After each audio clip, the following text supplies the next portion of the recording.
Violence broke out on the streets of Manila on Sunday, September 21st, as thousands of protesters clashed with police during mass rallies against corruption. The demonstrations turned chaotic after security forces blocked marchers from advancing toward the presidential palace.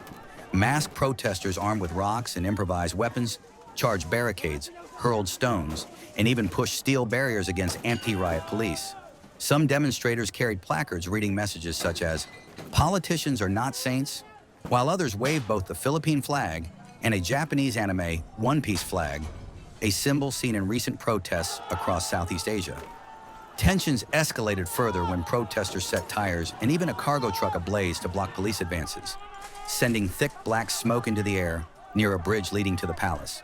In response, police deployed water cannons, flashbangs, and heavy barricades in a bid to push back the crowd, forcing demonstrators to retreat and regroup farther away from the clash site.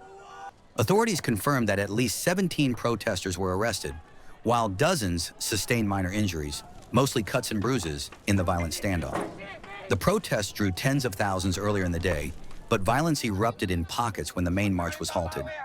Organizers say the rally was timed deliberately with the anniversary of late dictator Ferdinand Marcos Sr.'s declaration of martial law in 1972, a date remembered by many Filipinos as the beginning of years of political repression, disappearances, and abuse under his rule.